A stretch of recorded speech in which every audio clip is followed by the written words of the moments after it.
Bienvenidos a la Noche Infinita. Antes de comenzar, cuéntanos en los comentarios desde dónde nos escuchas y qué temáticas te gustaría que exploremos en el futuro. Leemos cada mensaje con atención y siempre tomamos en cuenta sus sugerencias para los próximos relatos. Sin nada más que decir, comencemos. Eran las 2:20 de la madrugada y la lluvia no daba tregua. Caía como si el cielo quisiera limpiar el pecado del concreto chilango.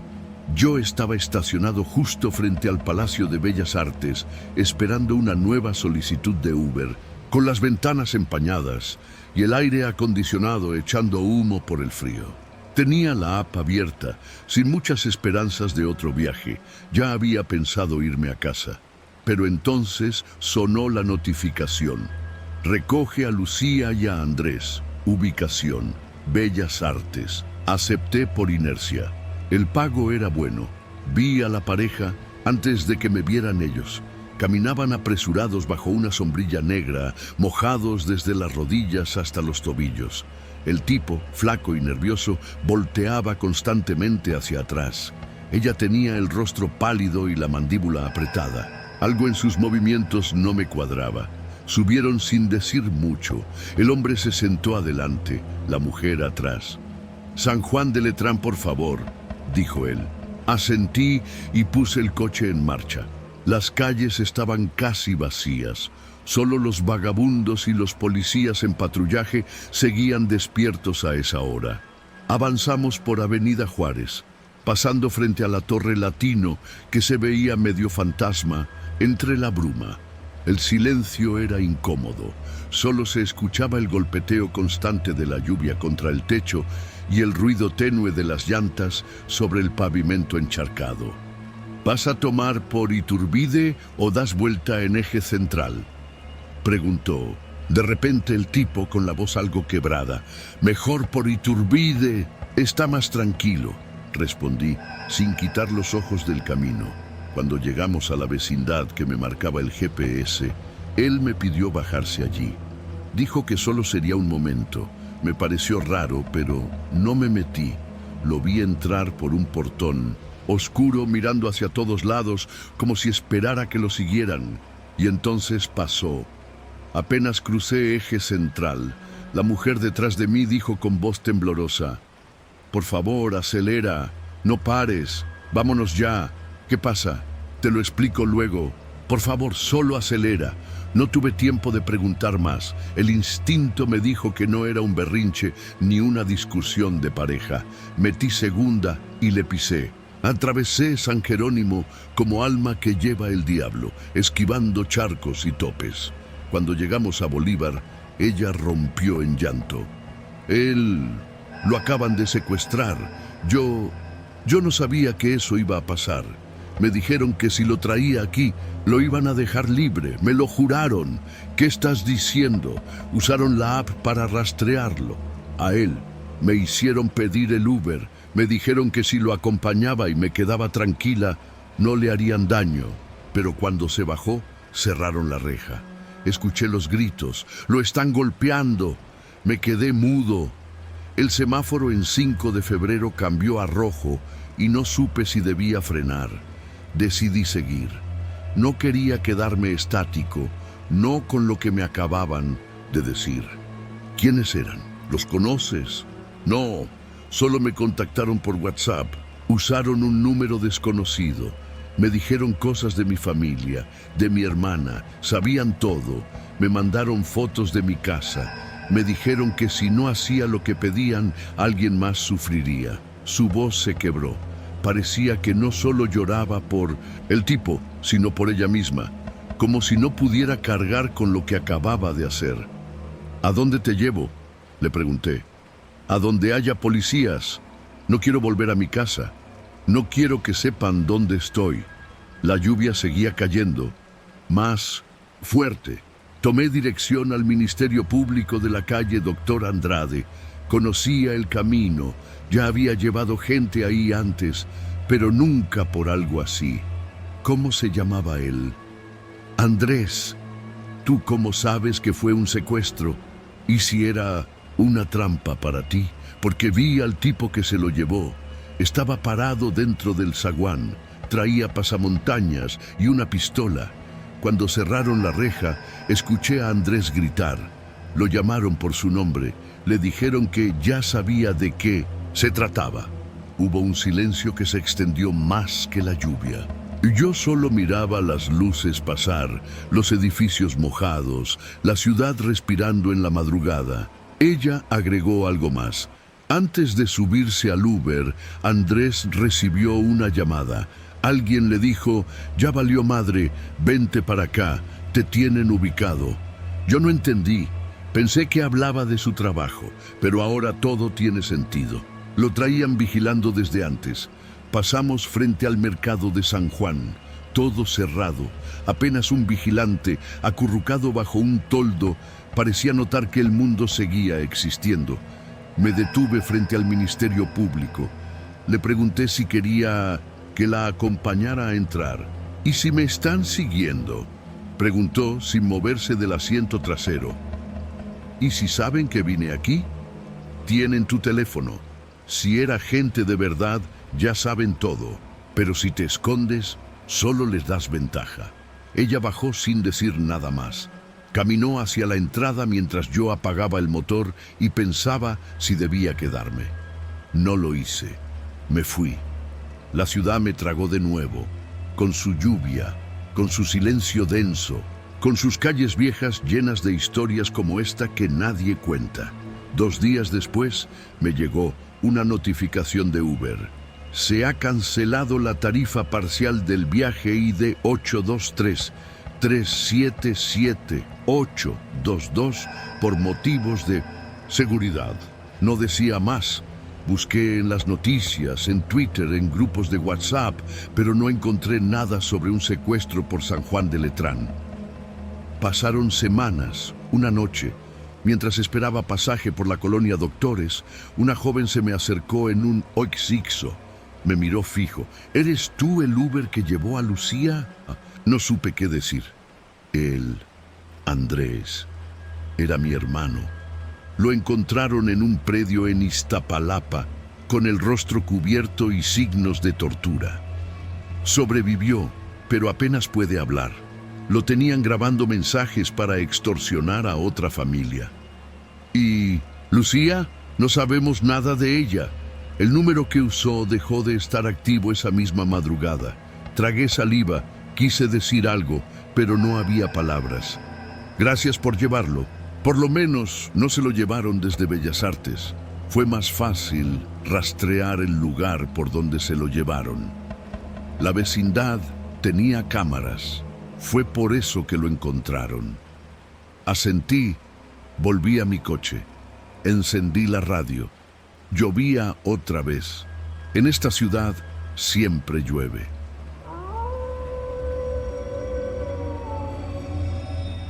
Me llamo Gerardo. Llevo casi 4 años manejando taxi por aplicación en la Ciudad de México. No soy de los que se quejan mucho. Uno aprende a conocer el rostro real de la ciudad cuando trabaja de noche, sobre todo en zonas como Iztapalapa.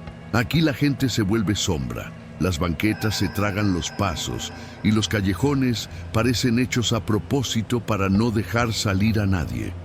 Esa noche, como muchas otras, llevaba ya más de 8 horas manejando.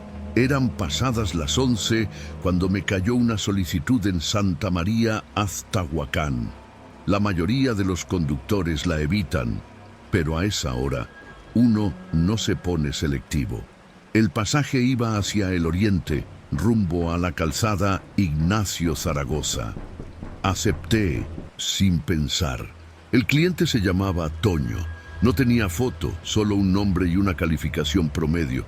Llegué al punto marcado, una esquina polvosa, junto a una tienda cerrada y un poste sin luz. Toqué el claxon una vez. Un par de segundos después, un hombre salió de la penumbra, delgado, chamarra negra, gorra con la visera baja. Subió al asiento trasero sin decir nada. «Buenas noches, carnal», saludé esperando alguna respuesta. «Buenas», contestó seco sin mirarme. Marqué, inició el viaje y empecé a avanzar. El destino era una colonia al sur, cerca de la UACM. En teoría, el trayecto no tenía mucha ciencia, pero apenas habíamos avanzado 3 cuadras, Toño se inclinó hacia adelante y habló con una voz rápida, como si le urgiera algo. «Carnal, ¿te puedes desviar poquito? No es mucho, es una parada rápida. Nada más que no la pude poner en la app porque me la cancelan. No me gustan los desvíos, pero no parecía peligroso. Estaba alerta, como siempre, pero uno también necesita esas 5 estrellas». «¿A dónde?», pregunté sin quitar la vista del retrovisor. «Es por acá, en la calle Manzano. Es un callejón, pero llegas en 2 minutos. Solo recojo una cosa», y ya acepté, aunque algo en mi estómago me decía que no era buena idea. Giramos hacia Manzano, una calle angosta, de esas con baches y casas cerradas con portones de lámina. Ni un alma afuera, ni un perro. Todo callado. Muy callado, llegamos a un punto sin salida. Apenas cabía el coche. Una vecindad sin número a la izquierda, con un portón oxidado y grafitis viejos. Toño me dijo: «Párate aquí, no apagues el coche, es rápido». Se bajó y tocó el portón con 3 golpes, todos secos, como si fuera una señal. Yo me quedé viendo el GPS. Pensé en moverme, en irme, pero no quería tener problemas, ni que me reportara. Entonces pasó lo peor. Desde la vecindad salieron 3 tipos, todos con el mismo tipo de chamarra, todos con la cara entre sombras. Uno traía algo brillante en la mano, me apuntaron, así directo, como si hubieran estado esperando ese momento. Sentí un zumbido en los oídos. No pude ni levantar las manos. Pensé en mi hija, en mi esposa, en la última vez que nos sentamos a cenar tacos de suadero. Pensé que ya no iba a salir de ahí, pero entonces Toño gritó desde adentro, con una desesperación que me sonó real. «Él no, él es mi primo, güeyes. Me hizo el paro, no sabe nada». Los 3 se detuvieron. Uno de ellos, el más alto, se me quedó viendo. Dijo con voz ronca: «¿Neta? ¿Es tu primo?». «Sí, güey, te lo juro. Lo agarré al azar, pero es de confianza. No lo comprometas, porfa». Hubo un silencio pesado. El del cuchillo, porque ya vi bien que era un cuchillo de carnicero, bajó la mano. El otro se echó para atrás. «Saca lo tuyo y lárguense ya. No queremos testigos, cabrón», dijo uno de ellos. Toño salió corriendo con una mochila en la espalda. Subió al coche jadeando. Tenía la cara empapada en sudor. «Dale, carnal, dale». Arranqué sin voltear. No sé cómo no choqué. Salí del callejón como si el infierno me persiguiera. Solo hasta la siguiente avenida me atreví a mirar el retrovisor. Nadie nos seguía. La calle otra vez muerta. «¿Qué fue eso, güey?», le pregunté, apenas capaz de controlar el temblor en mis manos. «Un ajuste.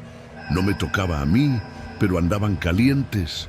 Si decía que eras del barrio, tal vez no nos mataban a los 2». Guardé silencio. Me ardían los ojos. El sudor me empapaba la espalda. No entendía qué acababa de pasar.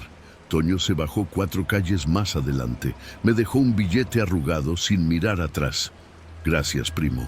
Te la debo», dijo antes de perderse entre las sombras. Me quedé ahí, con el motor encendido y las luces iluminando una calle cualquiera de Iztapalapa. Las manos todavía temblando, el pecho latiendo como tambor.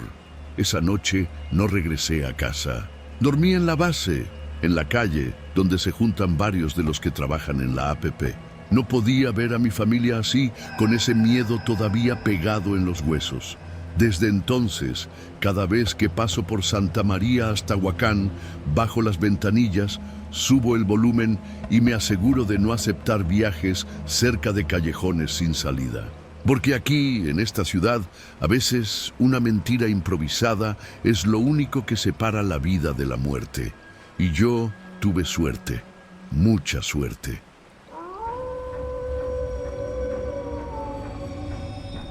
No sé bien cómo empezar esto, No tengo antecedentes penales, ni deudas raras, ni enemigos conocidos.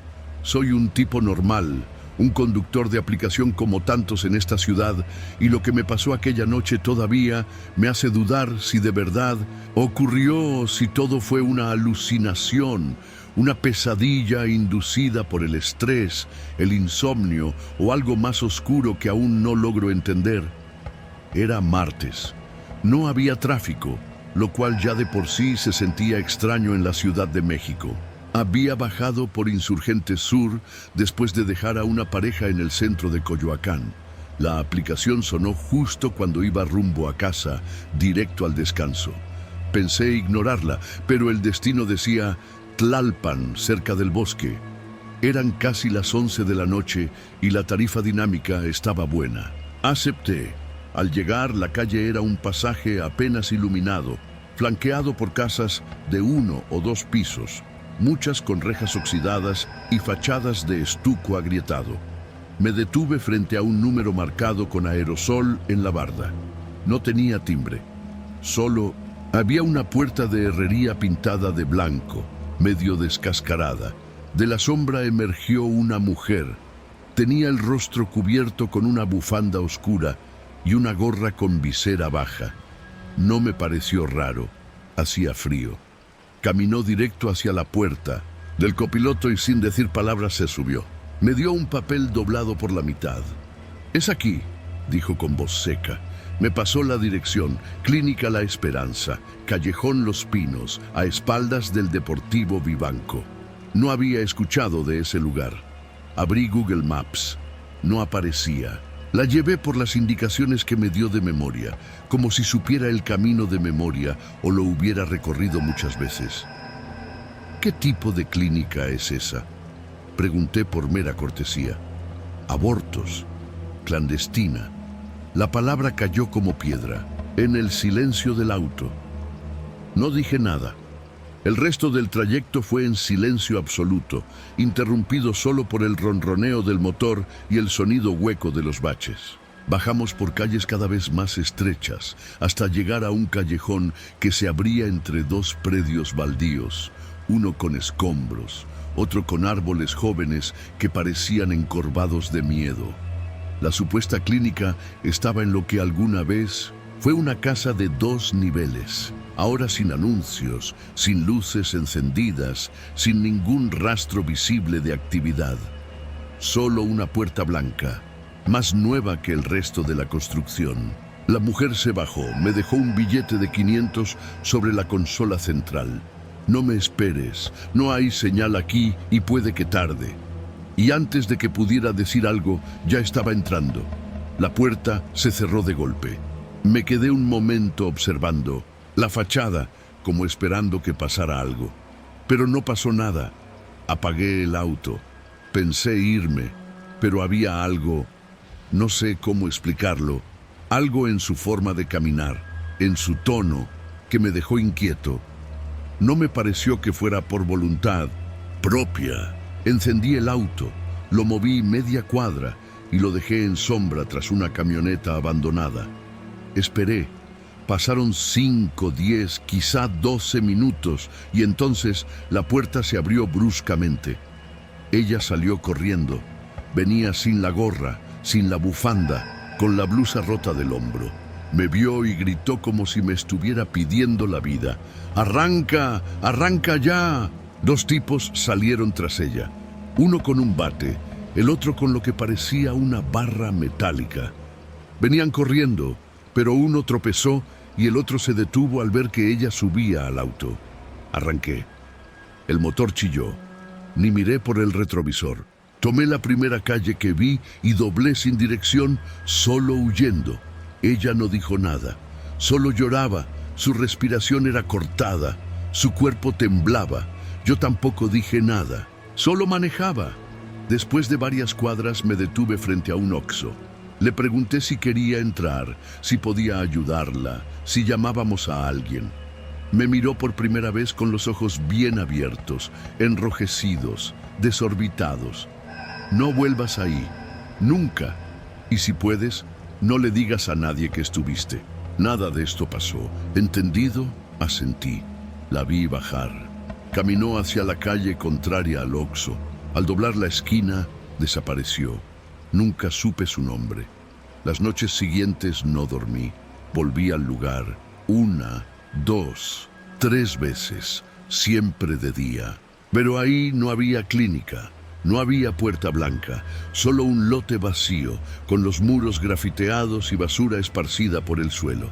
Un señor con un puesto de jugos me dijo que esa casa estaba abandonada desde hacía 5 años, que nadie entraba y que los vecinos decían que ahí se metía gente rara por las noches.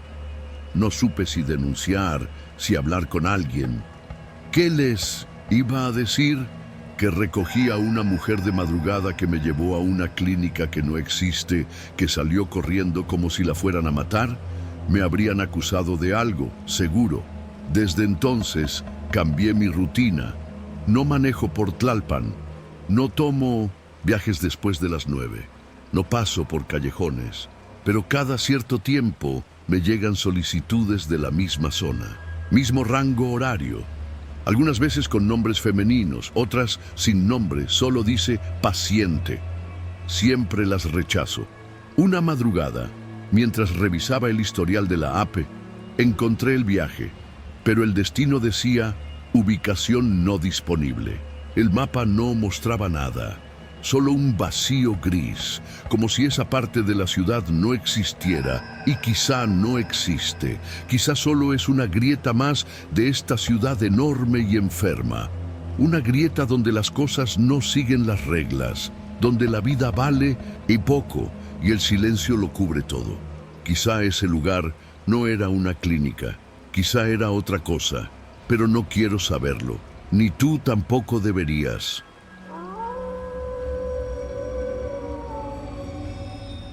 Me llamo Oscar y manejo para una aplicación de transporte desde hace poco más de 2 años. Casi siempre trabajo en el área norte de la Ciudad de México. Conozco bien Azcapotzalco, especialmente las colonias como San Martín, Xochinahuac, La Preciosa y Clavería. Pero el Rosario, ese lugar siempre me ha dado una vibra rara en la madrugada. Mucha unidad habitacional, mucha sombra. Demasiado silencio a ciertas horas. Esa noche eran poco más de las 2:30 cuando sonó la alerta de un nuevo viaje. Iba por Aquiles Cerdán, justo antes de pasar la estación de Metro Camarones. El destino, un bar en Clavería. El punto de partida, una esquina oscura en uno de los andadores de El Rosario. No dudé. Las noches de jueves son impredecibles, pero bien pagadas. Tomé la solicitud. Cuando llegué al punto, el muchacho ya me esperaba. No tendría más de 22 años. Morena clara la piel, delgado, una chamarra de mezclilla clara encima de una sudadera negra. Me hizo una seña rápida con la mano y se subió en silencio. ¿Clavería?, pregunté solo para confirmar. Sí, carnal, al bar que está frente al Parque de la China, respondió sin mirarme. Su voz era apagada, como si viniera de muy lejos. Apenas empezó el trayecto, noté que tenía las manos metidas en las bolsas de la chamarra. Llevaba algo en el bolsillo interno que le sobresalía por la cremallera mal cerrada. Al principio pensé que era un teléfono grande o una cartera, pero luego, con el movimiento del coche, lo vi con claridad. Una cacha de pistola. El corazón me dio un golpe sordo en el pecho. Traté de mantener la calma. Miré hacia el retrovisor, disimuladamente. Él también me miraba. «No te apures, no es contigo, compa», dijo. Sonrió de lado, sin alegría. «Está bien», respondí con la garganta seca. Durante los siguientes minutos no habló. Solo miraba por la ventana, con una especie de concentración fría, como si repitiera algo mentalmente. Tomé por avenida Cuitláhuac. A esa hora casi no había tráfico. Pasamos frente al Walmart, luego el Soriana, después la glorieta de Camarones. Ahí giré para internarme en Clavería. Conforme nos acercábamos, algo en mí me decía que no, debía dejarlo ahí. Pensé en dar vuelta antes, fingir que el coche tenía un fallo. o decirle que no podía completar el viaje, pero algo en su tono, en su forma de estar sentado, me advirtió que no era buena idea contradecirlo. «Aquí», dijo de pronto, justo al pasar la calle de Heliópolis. Detuve el coche frente a un bar medio escondido entre árboles. Era uno de 1900, esos lugares que siguen abiertos por influencia, donde la fachada oscura no dice mucho, pero uno sabe que adentro pasan cosas que no son solo tragos y música. Él bajó con calma. Yo también bajé el seguro de las puertas, más por instinto que por lógica. Caminó hacia la entrada del bar con paso decidido. Yo, sin saber por qué, me quedé viendo. Entonces lo vi sacar el arma de la chamarra, ocultándola a medias en 1900 su cintura. Abrió la puerta del bar sin dudar, y entonces escuché el primer disparo. No esperé a que saliera. Ni siquiera pensé. Pisé el acelerador con fuerza y me fui por Clavería rumbo a mar Mediterráneo. Atrás, más disparos. Gente gritando, gente corriendo. El sonido seco de las balas todavía resonaba en mis oídos cuando llegué a Cuitláhuac. De nuevo, me estacioné en una gasolinera junto al metro Refinería. Apagué el coche. Me temblaban las manos. Encendí un cigarro que tenía guardado desde hacía semanas. Ni siquiera fumo, pero esa noche necesitaba algo para no volverme loco. 20 minutos después, cuando me sentí lo suficientemente tranquilo, abrí la app. Una notificación roja me esperaba. Se requiere su comparecencia en oficinas. Posible vinculación con acto delictivo reportado en viaje reciente. Me quedé helado. Ese hijo de su madre me había metido en un problema enorme. Apagué el teléfono. No iba a ir a ninguna oficina, pero tampoco podía quedarme de brazos cruzados. Al día siguiente me levanté temprano. Busqué en las noticias. Ahí estaba. Tiroteo en bar de Clavería deja 2 muertos. Un joven armado ingresó al establecimiento y disparó contra un hombre identificado como Marcos N., presunto miembro de una célula criminal local. El atacante escapó en un vehículo registrado a nombre de un conductor de aplicación. Mi nombre, mi coche, mi rostro, estaba marcado como cómplice involuntario. El miedo que sentí esa mañana fue distinto al de la noche anterior. No era miedo al momento, sino a lo que venía. Sabía cómo se manejan esas cosas. Aunque saliera limpio, aunque contara la verdad, alguien podría creer que fui parte del plan. Me desaparecí por unos días. Apagué el teléfono. Me fui con un primo que vive en una colonia al sur, allá por San Andrés, Totoltepec. Le conté todo. Me prestó su coche y algo de dinero. Viví paranoico esos días, viendo por la ventana cada vez que un coche desaceleraba, cada vez que alguien tocaba la puerta. El 4.º día encendí el teléfono. Tenía más de 50 mensajes, algunos de conocidos, otros de números extraños. Notificaciones de la app de transporte suspendiéndome temporalmente. Un mensaje destacaba entre todos. No eras el objetivo. Tranquilo, nadie te va a buscar. Fue personal, solo fue el transporte. Gracias, sin firma, sin número registrado. No pude dormir esa noche. Eventualmente la policía dejó de buscarme. No había pruebas de que yo supiera lo que él iba a hacer. La cámara del coche lo mostraba entrando solo, sin intercambio sospechoso. Mi historial de viajes me ayudó a probar que fue una coincidencia, pero la mancha, esa no se quita. Regresé a trabajar después de casi un mes. Pero evito esa zona. No recojo viajes en El Rosario ni en Clavería. Cuando la app me manda por allá cancelo, dicen que el que nada debe, nada teme. Pero eso lo dice quien nunca ha estado a segundos de morir por estar en el lugar equivocado con la persona equivocada. Yo solo soy un chofer. Nadie me avisó que esa madrugada iba a ser algo más.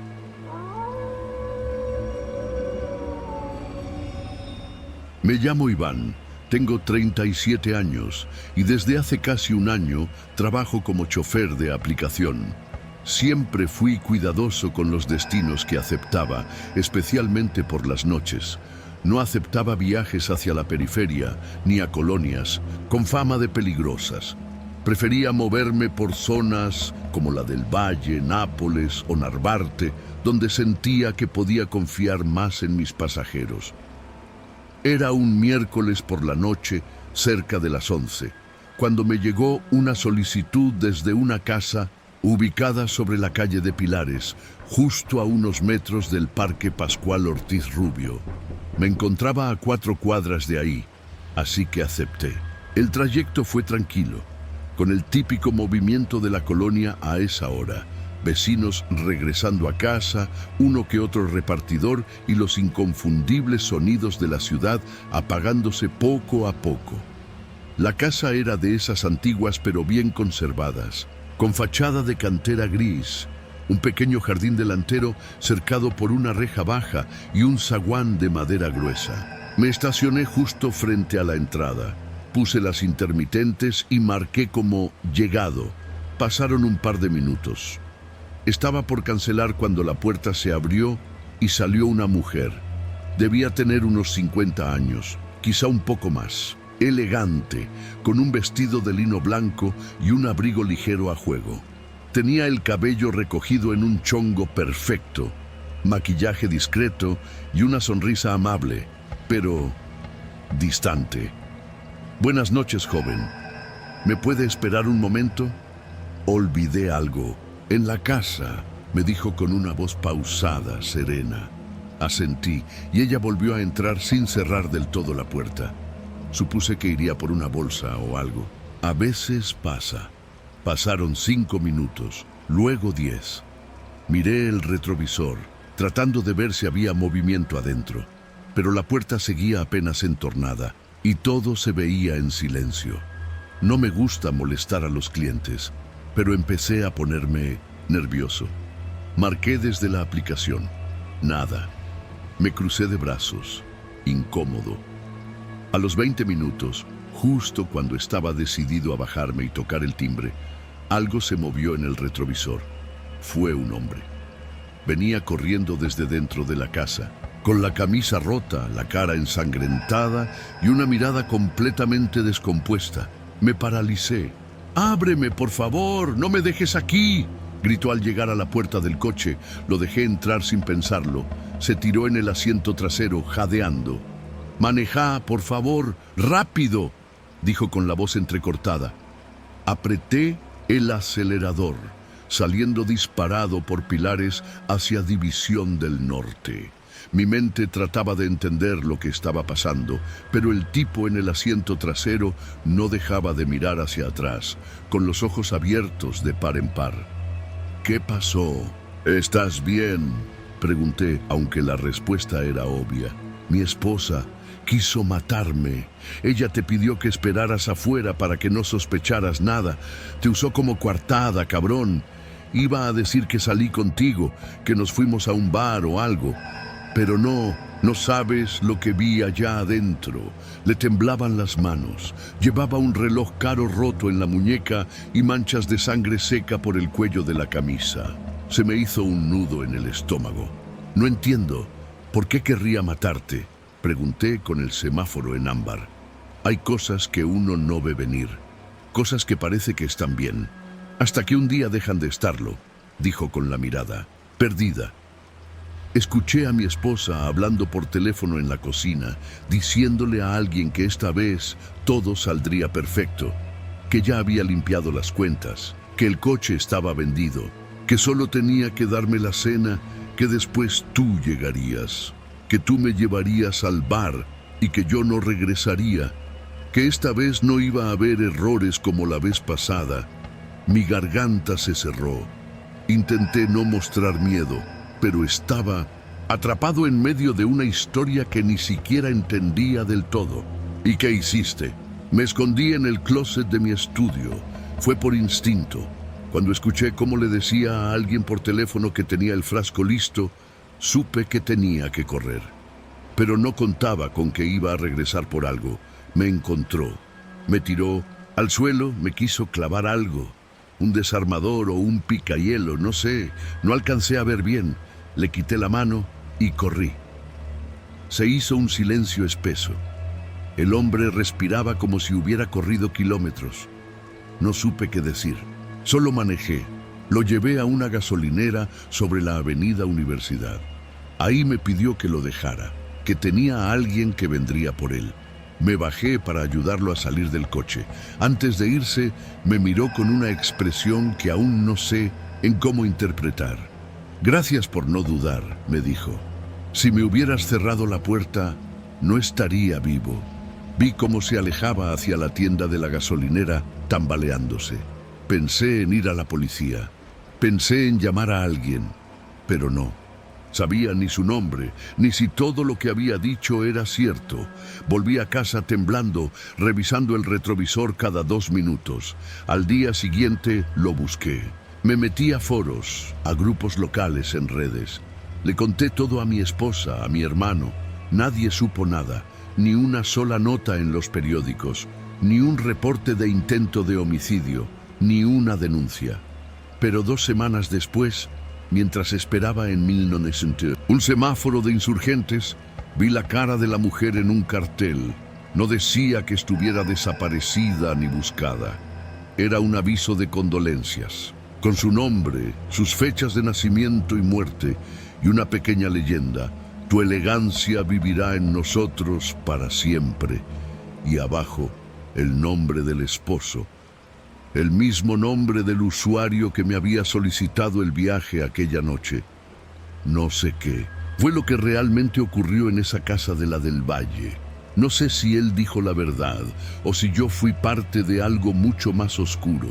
Pero desde ese día, cada vez que paso por Pilares, evito mirar esa casa. Me prometí nunca más aceptar un viaje en esa zona después de las 10 de la noche. Porque sé que las calles elegantes, las fachadas cuidadas y las sonrisas amables también esconden cosas terribles. Y porque hay noches en las que uno no debería detenerse, aunque la aplicación insista.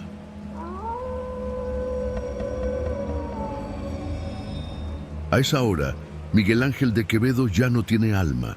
Los pocos coches que pasan lo hacen rápido, como huyendo.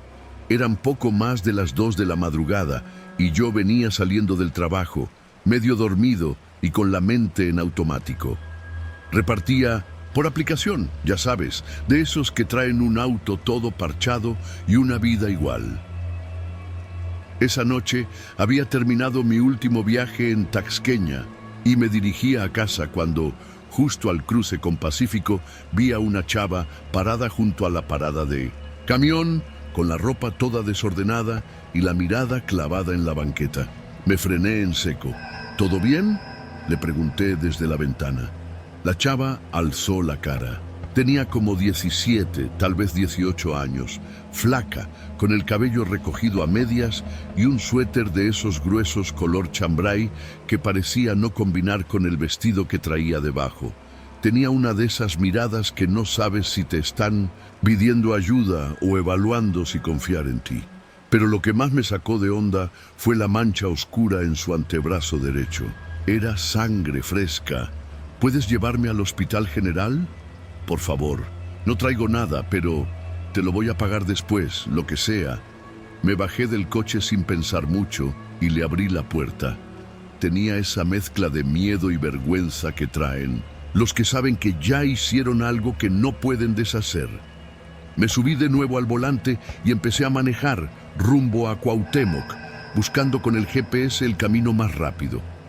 Al principio no hablábamos, solo se escuchaban los motores lejanos y los cascabeles flojos del tablero, hasta que, cuando pasábamos por Churubusco, me soltó así, sin mirarme: «Acabo de apuñalar a un cabrón». Me quiso drogar en una fiesta, me encerró en un cuarto, cerró con seguro y puso música fuerte para que nadie escuchara si gritaba. Pero yo traía esto. Sacó del bolsillo lateral de su mochila un cuchillo tipo pelapapas, de esos que venden en los tianguis por 20 pesos.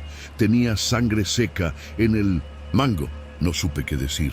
Quise detenerme, bajarla, decirle que me metía en pedos, pero no podía. Era una niña herida, temblando. ¿Lo mataste?, le pregunté en voz baja mientras doblábamos en División del Norte. No sé, solo sé que dejó de moverse. El resto del camino fue como atravesar un túnel sin aire. Yo me repetía que estaba haciendo lo correcto, que si mi hija estuviera en peligro, querría que alguien la ayudara. Llegamos al Hospital General poco antes de las 3. Se bajó sin despedirse, caminando rápido hacia la entrada de urgencias. No me pidió mi nombre ni me agradeció. Simplemente desapareció entre las luces frías del hospital. Regresé a casa como si me hubiera pasado un camión por encima. Dormí mal, soñando con cuchillos y cuartos oscuros. A la mañana siguiente me despertó una notificación de la AP de transporte. Ha sido reportado por actividad inusual. Por favor, responde este formulario. No era todo. Las noticias ya circulaban. Hombre de 29 años encontrado muerto en casa de Coyoacán. Posible intento de abuso a menor. Ahí estaba la dirección. Miguel Ángel de Quevedo, cerca de la calle París, justo donde la había recogido. Lo reconocí por una foto en la nota. Era uno de esos tipos que rondan las fiestas de estudiantes, que se la dan de conocedores de cine europeo, que invitan chela artesanal y te dan confianza con su manera de hablar suave. El tipo tenía antecedentes por acoso, pero nunca había pisado la cárcel. Fui a la delegación por mi cuenta. Quería decir lo que sabía, contar lo que había hecho la chava. Pero el policía que me atendió me dijo algo que me dejó helado. Usted no puede haber traído a nadie esa noche, joven. Ya revisamos las cámaras, no se ve a nadie bajando de su coche. Solo a usted estacionándose unos minutos y luego saliendo. Pero... ¿y el hospital? Ella entró, estaba herida, debe haber registro. No hay registro de ninguna menor atendida. Esa madrugada. Pensé que se estaban haciendo los tontos, que querían evitar un escándalo, pero entonces me mostró las imágenes. Y era cierto, mi coche estaba vacío. En las tomas de seguridad no se veía a nadie en el asiento del copiloto. Nadie se bajaba conmigo, yo estaba solo. Pasé semanas obsesionado, revisaba cada cámara de mi coche, cada rincón del video, cuadro por cuadro. En ninguno aparecía ella, solo yo, hablando al aire, gesticulando hacia un asiento vacío, como si todo hubiera sido una alucinación. Hasta que un día, después de revisar la memoria de la cámara trasera, vi algo. Solo un segundo, un reflejo, una silueta borrosa, como si algo o alguien estuviera ahí sentado, pero cubierto de sombra. Una figura desenfocada, sin rostro, con las manos en el regazo, apenas visible con la luz de un semáforo rojo reflejado en el vidrio. Pero ahí estaba. La policía cerró el caso días después. Dijeron que el sujeto murió por heridas múltiples, que había signos de lucha, pero nadie pudo identificar a la persona que estuvo con él. Sin cámaras, sin testigos, sin huellas dactilares. Nada. Como si el cuchillo se hubiera movido solo. Nunca volví a tomar pasaje en Miguel Ángel de Quevedo. Cada vez que paso por ahí, siento que el asiento del copiloto se vuelve más pesado, como si algo se sentara por unos segundos y luego desapareciera, como si ella siguiera buscando un camino, una salida, una verdad que no la condene. A veces me pregunto si de verdad la ayudé o si fui parte de algo que nunca debí presenciar. No la he vuelto a ver, pero sé que estuvo ahí y que esa madrugada, aunque el mundo diga lo contrario, no manejé solo.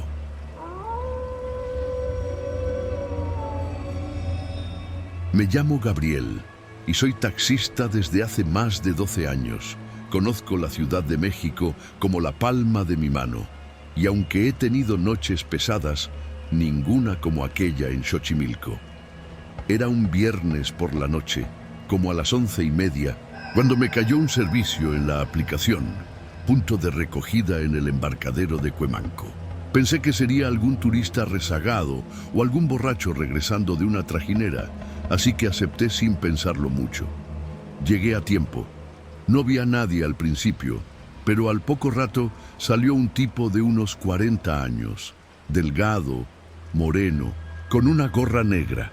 Caminaba rápido, como nervioso, y apenas se subió, me dijo con voz baja: «Mano, ¿sí podrías llevarme por unas calles cerca de las Chinampas?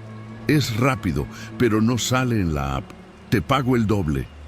Lo dudé unos segundos, pero llevaba un día flojo de pasaje, y ese tipo de viajes en efectivo muchas veces me salvaban. Asentí y le dije que me indicara. Desde que lo tuve más cerca, noté que olía raro, como a tierra húmeda mezclada con sudor viejo. Me hizo tomar un desvío antes del centro de Xochimilco, y de ahí empezó a indicarme callejones cada vez más solitarios, hasta que ya no había pavimento, solo brechas de tierra mal compactada.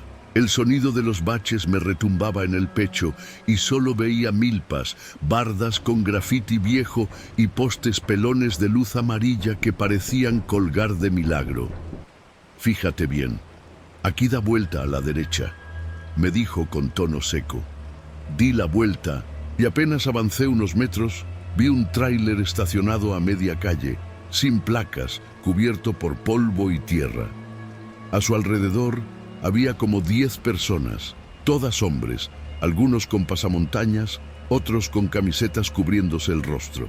Casi todos estaban armados, algunos con lo que me parecieron escopetas, otros con pistolas que brillaban bajo los pocos focos del lugar. ¿Qué es esto?, pregunté, ya sintiendo que algo estaba muy mal. «Tú quédate aquí. No te metas», me dijo el tipo, y se bajó rápido. Uno de los hombres armados se acercó a la ventanilla de mi lado. Me apuntó con la mirada y luego con el arma sin decir palabra. Pensé en echarme en reversa, pero otro se puso atrás del coche. Me tenía atrapado. En ese momento mi corazón ya iba a 1000 por hora. Vi que abrían la caja del tráiler y empezaban a bajar costales grandes. Al principio pensé que era algún cargamento robado, hasta que vi que de uno de esos costales sobresalía algo pálido. Una mano humana. Tuve que tragarme las náuseas. Mis dedos querían temblar, pero los apreté contra el volante. Vi cómo colocaban los costales sobre el suelo, uno tras otro, sin ningún cuidado.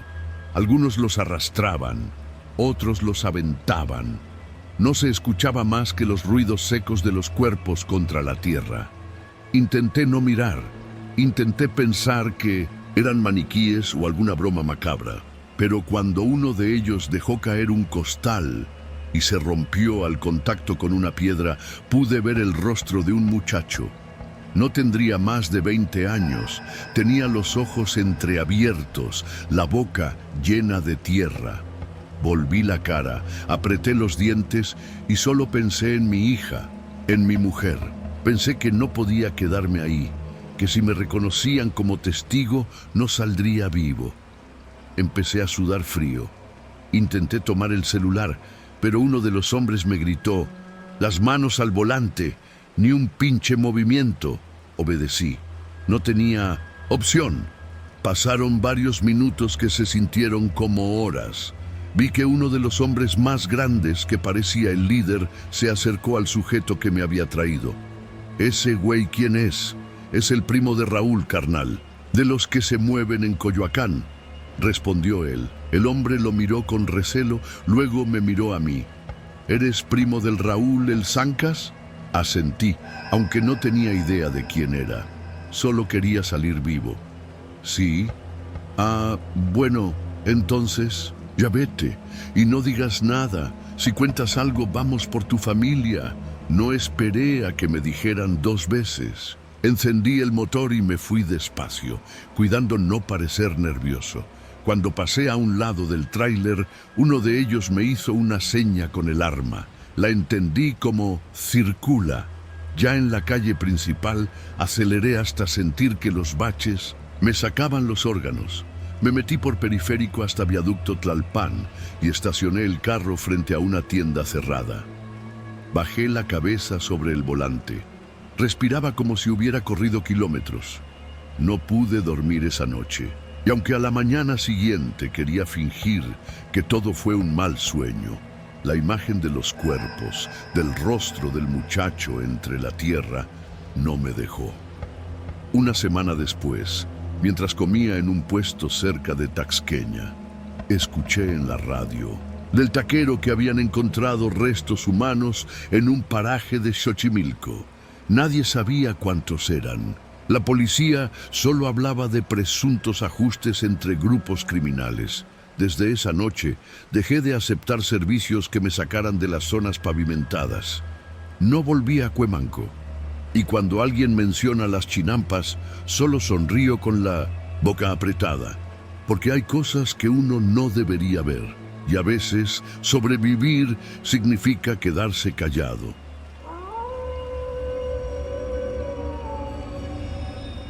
Era viernes.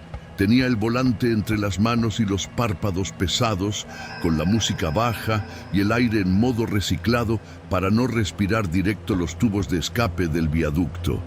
Eran casi las 11 de la noche y ya me faltaba poco para cerrar la aplicación. La mayoría de los clientes que recogía a esas horas eran oficinistas medio borrachos, parejas volviendo de algún antro o turistas que se peleaban en inglés por direcciones que no sabían ni ellos mismos. Zona Rosa era mi última ruta de esa noche. Estaba estacionado en la esquina de Génova y Hamburgo, frente a un Seven, con el intermitente encendido. Revisaba el celular, esperando que la cliente bajara del hotel boutique que aparecía en el mapa. El nombre en la app decía Laura, pero en el icono venía la bandera trans. La vi salir rápido, mirando hacia todos lados, como si esperara a alguien. Llevaba un pantalón entallado, blusa negra de tirantes y una bolsa cruzada que se apretaba contra el pecho. Caminó directo a mi coche. ¿Eres Luis?, preguntó, abriendo la puerta sin esperar respuesta. Sí. Laura asintió con rapidez. Se metió, cerró con fuerza y casi de inmediato bajó la cabeza como si quisiera hacerse invisible. Nos están siguiendo, dijo en voz baja. Yo pensé que hablaba de su ex o de alguien celoso, hasta que vi por el retrovisor una moto que venía, bajando por Amberes. 3 tipos en total, uno manejando, otro detrás y una más que venía como a 20 metros, como si cerraran fila. No traían placas visibles. ¿Seguros? Sí. Arrancamos ya. No lo pensé. Metí reversa. Maniobré como pude entre los coches estacionados y tomé dirección contraria hacia Insurgentes. Ella me indicó que evitáramos el cruce con Reforma, que nos iban a interceptar ahí. Di vuelta en sentido opuesto sobre Londres y justo cuando pensé que los habíamos perdido, vi que las 2 motos aparecían por Florencia, ganando terreno. ¡Van más rápido!, grité y aceleré como nunca lo había hecho en calles tan estrechas. Zigzagueé entre autos mal estacionados, postes y volardos. Por poco atropello a un tipo que salía de un antro. Pasamos junto a un Oxxo, donde una señora con bolsas de mandado nos gritó que estábamos locos. Ella me daba direcciones a toda velocidad. Me gritaba calles como si las conociera como la palma de su mano. Izquierda en Milán, ahora a la derecha en Marsella, rumbo al Metrobús. Los tipos nos seguían, pero no se atrevían a ir tan rápido. Me empecé a dar cuenta que el coche les costaba más seguirlo en calles tan cerradas. Pero justo cuando parecía que ya los habíamos dejado atrás, una de las motos apareció frente a nosotros, bajando por Lucerna. Frené de golpe, giré el volante y nos metimos en un callejón apenas visible. Uno de esos pasillos que parecen solo para carga y descarga. Tenía muros con grafitis y olía a orines y humedad. ¿Qué carajos está pasando?, le pregunté. Por fin, cuando al menos nos detuvimos un segundo.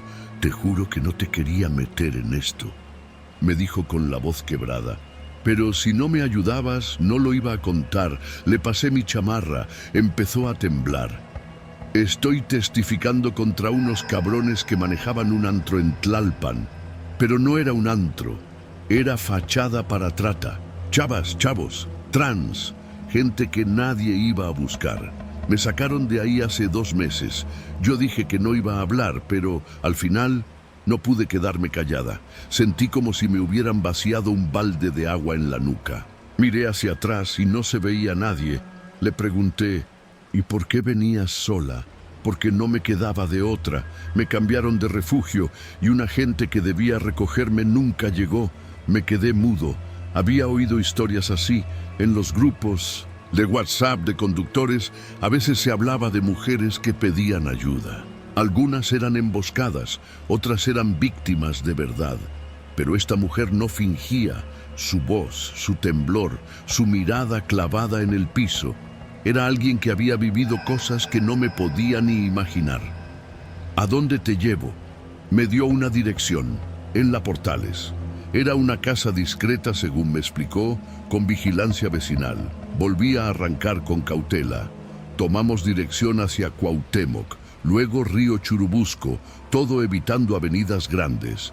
Cada semáforo lo pasaba con el alma en la garganta. Cada vez que un coche se acercaba, mi mano se tensaba en el freno, pero no nos volvieron a alcanzar. En menos de 20 minutos llegamos.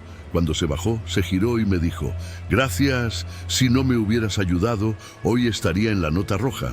Yo no supe qué decirle, solo asentí. Y vi cómo un señor mayor le abrió la puerta y la metió sin preguntar. Esa noche no dormí. 2 semanas después, me citaron para declarar. La fiscalía me contactó. Dije todo lo que había pasado, que la recogí, que fuimos perseguidos, que la dejé en una dirección segura.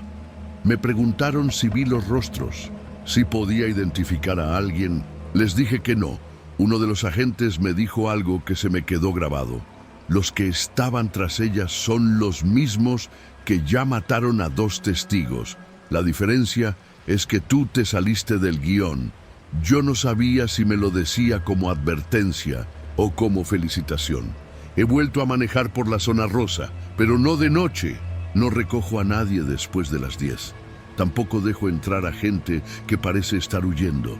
Aunque a veces, cuando veo a alguien que camina con miedo, siento que me hierve la sangre si no hago algo. Nunca supe el nombre real de Laura. Solo sé que la ayudé. Y que esa noche aprendí que en esta ciudad, a veces, el verdadero terror no viene de lo sobrenatural. Viene de lo que somos capaces de hacerle a los demás y de todo lo que estamos dispuestos a ignorar para no meternos en problemas.